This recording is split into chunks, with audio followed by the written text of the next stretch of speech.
ए dot B बराबर ए b cos theta. आपको दो वेक्टरों के स्केलर गुणन की परिभाषा रटनी नहीं है, केवल समझनी है। यहाँ पर ए डॉट बी बराबर ए बी कॉस थीटा, केवल इतना याद रखना है, इसको देखकर ही आप परिभाषा बनाएंगे। किसी भी परिभाषा को हमारे द्वारा पढ़ाई हुई फिजिक्स में किसी परिभाषा को आपको रटना नहीं है, केवल फॉर्मूला याद करना है, उसी फॉर्मूले से पूरी परिभाषा लिखेंगे, रटेंगे नहीं। तो यहाँ फिर से समझ लें, ए डॉट बी बराबर ए बी कॉस थीटा, जहाँ ए वेक्टर ए का परिमाण है, बी वेक्टर बी का परिमाण है। तो दो अदिश राशियों का गुणनफल उन दोनों राशियों के परिमाण तथा उनके बीच के कोण की कोज्या के गुणनफल के बराबर होता है। क्या बताया? दो वेक्टरों का अदिश गुणन उन दोनों वेक्टरों के परिमाण तथा उनके बीच की कोण की कोज्या के गुणनफल के बराबर होता है। तो इसी को बस लिखना है। इसको देखकर क्या लिखेंगे? दो वेक्टरों का अदिश गुणन, कहे तो स्केलर गुणन भी कह सकते हैं। दो वेक्टरों का अदिश गुणन, दोनों वेक्टरों के परिमाण तथा उनके बीच के कोण की कोज्या के गुणनफल के बराबर होता है। माना, अब लिखेंगे माना दो वेक्टर ए वेक्टर व बी वेक्टर है, जिनके बीच का कोण थीटा है। हमने मान लिया दो वेक्टर हैं, एक वेक्टर ये है, एक वेक्टर ये ए वेक्टर है और दूसरा वेक्टर बी वेक्टर है, इनके बीच का कोण थीटा है। तब a vector dot b vector बराबर क्या होगा? A b cos theta. फिर से समझ लें, हमने आपको बताया था कि दो वेक्टरों का अदिश गुणनफल आपको बिल्कुल भी रखना नहीं है, केवल आपको याद रखना ए डॉट बी बराबर ए बी कॉस थीटा। इसी को देखकर परिभाषा लिख लेंगे। यहाँ ए वेक्टर ए का परिमाण है, बी वेक्टर बी का परिमाण है। तो क्या बताया?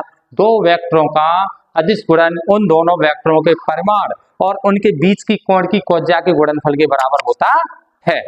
माना दो वेक्टर ए और बी हैं, जिनके बीच का कोण थीटा है, तो ए डॉट बी बराबर ए बी कॉस थीटा। आगे बात हम करते हैं, इसका एक उदाहरण आपको हम बताते हैं। उदाहरण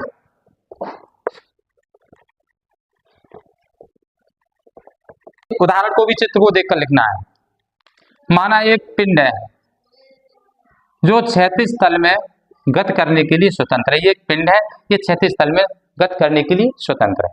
अब इस प्रकरण पर थीटा कोण बनाते हुए एक बल F लगाया जाता है, तो कण बिंदु A से और B तक पहुंच जाता है, यहां तक पहुंच जाता है, और इसमें टोटल इसका विस्थापन होता है S।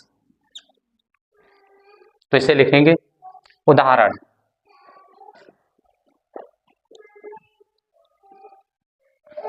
क्या लिखेंगे?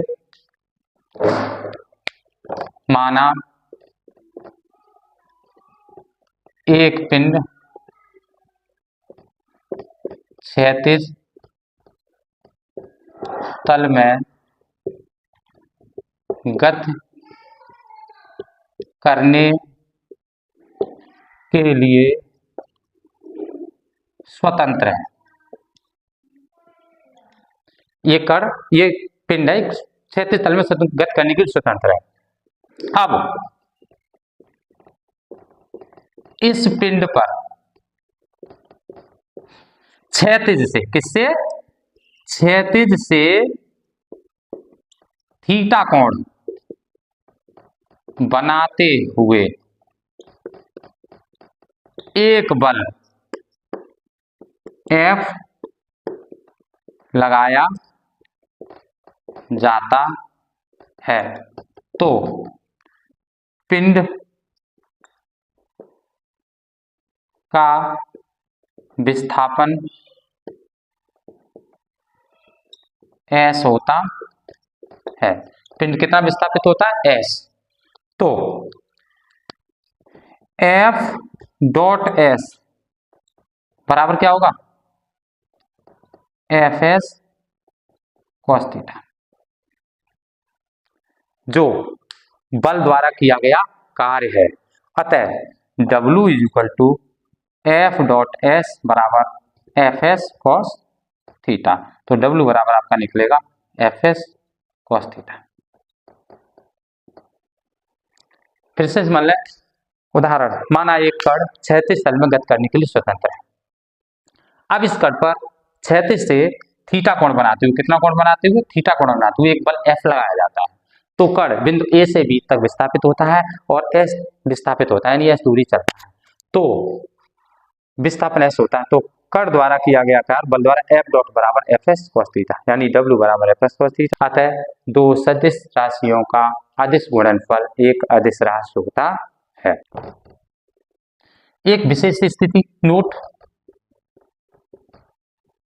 जब F बल F व S एक ही दिशा में हो, अर्थात थीटा इक्वल टू 0, तो W बराबर क्या हो जाएगा? F dot S is equal to F S cos 0। Cos 0 का मान होता है 1, तो W बराबर क्या हो जाएगा? F S. धन्यवाद।